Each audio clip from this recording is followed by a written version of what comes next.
Hello everyone, जैसा कि आप देख रहे हैं ये हमने आरटीआई डाली है पंजाब को। मेनली पंजाब को हम यदि RTI.gov की जो है यदि हम इससे डालते हैं आरटीआई जो ऑनलाइन हम आमतौर पे देखते हैं तो उससे आरटीआई मतलब उसका वो जवाब नहीं देते।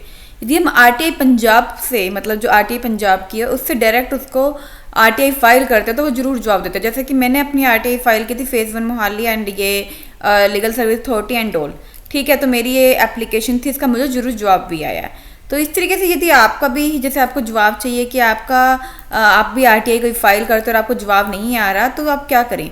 जैसे कि मेरी जो जवाब आरटीआई का जवाब है, देखिए जैसे इसमें पेमेंट रिसिप्ट भी आ रहा है, किस किस को साइन किया गया, उनके नंबर, उनका आरटीआई का जवाब, तो बेहतरीन तरीके से मेरा ये जवाब आ रहा है।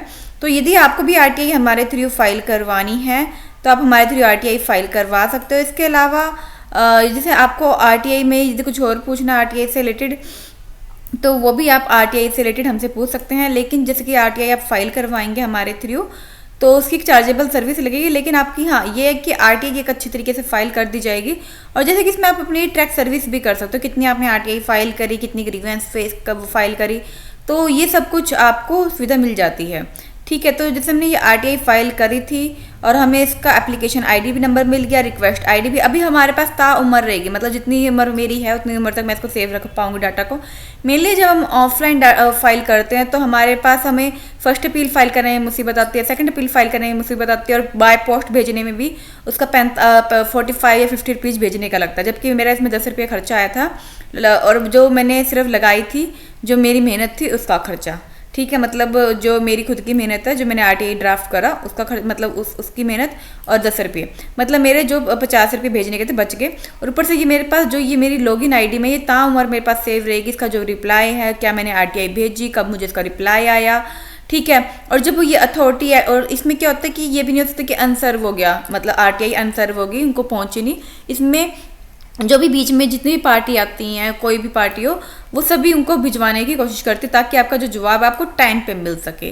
तो ये रहता है आरटीआई का फ़ायदा, ठीक है। यदि आपको भी ऑनलाइन आरटीआई फाइल करवानी तो आप हमारे थ्रू ऑनलाइन आरटीआई भी फाइल करवा सकते हो।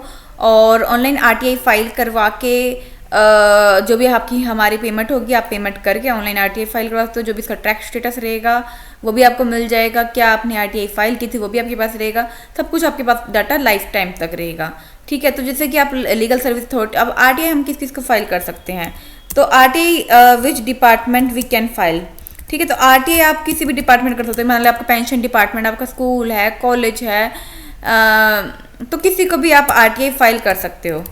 देखो मैं लिख के देख रही हूँ किसको फाइल कर सकते हैं आरटीआई, तो आपका स्कूल हो या कॉलेज हुआ या कहीं पे भी हुआ, आप मतलब जिन जिन कोई भी सरकारी विभाग हुआ, कोई भी कॉलेज यूनिवर्सिटी हुई, कोई बैंक हुआ, कोई भी आपका विभाग हुआ, आप चाहते हो कि आपको जो आपका आरटीआई का जो मतलब आपको 30 दिनों के भीतर उसका जवाब मिल जाए। मान लो आपकी डीएमसी आपको दी नहीं जा रही, आपकी मार्कशीट टाइम पे दी नहीं जा रही, या आपकी पेंशन टाइम पे दी नहीं जा रही, आपकी स्कॉलरशिप टाइम पे नहीं दी जा रही, या आपका कोई अदर इशू है, कोई बैंक के साथ, कोई यूनिवर्सिटी के साथ, कोई कॉलेज के साथ, कोई स्कूल के साथ, स्कूल में रैगिंग हो रही है, कोई आपके बच्चे के साथ ज़्यादा फीस ली जा रही है, तो उनको 30 दिनों के अंदर जवाब देना जरूरी होता है। यदि वो नेचुरली बात है वो फिर गलत तरीके से कुछ कर रहे होंगे, आपसे फीस मांग रहे होंगे या ब्राइब मांग रहे होंगे, तो वो कहीं ना कहीं उनको दबना पड़ता है आपके आगे, ठीक है। तो वो आपसे ब्राइब नहीं मांग सकते, आपसे ज़्यादा फीस नहीं मांग सकते, आपको बिना बात कॉलेज से निकाल सकते, को मतलब बिना बात में आपको कोई परेशान नहीं कर सकते, कॉलेज हुआ या कोई यूनिवर्सिटी हुई या कोई बैंक हुआ या कोई भी सरकारी डिपार्टमेंट हुआ, तो आप आरटीआई फाइल कर सकते हो। आप हमारे थ्रू भी आरटीआई फाइल कर सकते हो। मान लो आपको हॉस्टल में सीट टाइम पे नहीं मिल रही, हॉस्टल फीस ज़्यादा बढ़ा दी गई है,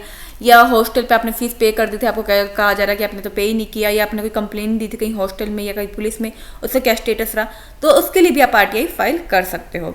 इवन बैंक में आपको कोई कंप्लेन करते हो, बैंक में कंप्लेन की है आपने, या आपने कहीं मतलब पुलिस को कंप्लेन किया, साइबर पोर्टल पे कंप्लेन किया, उसका वो आंसर ही नहीं दे रहे हैं आपको, मतलब बुद्धू सा बना रहे हैं बार बार कि कोई अभी आएगा आएगा आपकी कंप्लेन पे एक्शन होगा, वो एक्शन भी नहीं लेते, तो उनके ऊपर जल्दी एक्शन ले, क्योंकि उनको रिप्लाई देना होगा तो वो एक्शन लेंगे, तो उसके लिए भी आप आरटीआई फाइल कर सकते हो। तो बहुत तरीके होते हैं कि भी आरटीआई कहाँ कहाँ फाइल होती है, बहुत जगह होती हैं फाइलें, बस हम लोगों को पता नहीं होता, ठीक है। तो आप आरटीआई से अपना जवाब लेके अपना जो भी आपकी प्रॉब्लम है पंजाब में, ठीक है, तो वो सभी आप ले सकते हो।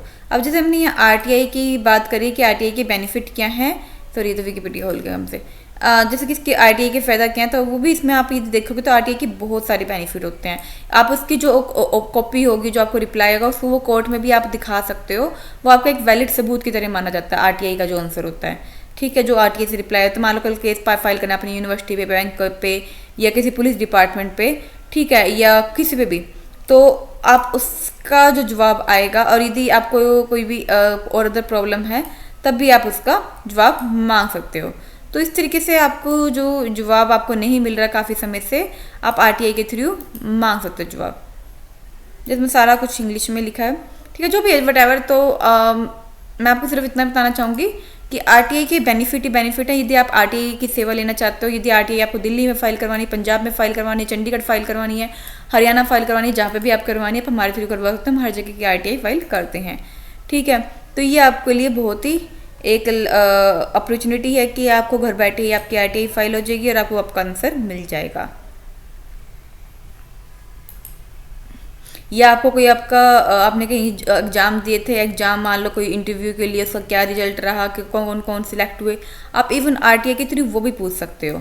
ठीक है, तो आरटीआई की बेनिफिट ही बेनिफिट है। सिर्फ इसमें जो खर्चा होता है वो काफ़ी मिनिमम होता है, छोटा सा अमाउंट होता है, और आरटीआई फाइल करके आप अपना जवाब लेके उसको कोर्ट में भी चैलेंज कर सकते हो। तो आज की वीडियो में इतना ही।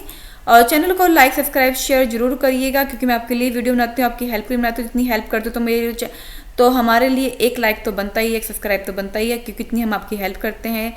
और ये आपका ही चैनल है, आपके ही के लिए बनाया गया है, आपकी सुविधा के लिए बनाया गया, आपकी हेल्प के लिए बनाया गया। तो चैनल को लाइक सब्सक्राइब शेयर जो करिएगा। इतनी मदद करने के बाद तो जरूर कर ही सकते हैं आप, इतनी हेल्प, इतना शेयर और लाइक तो हम भी करेंगे, आप इतना तो आपके ऊपर भी हम बिलीव कर सकते हैं।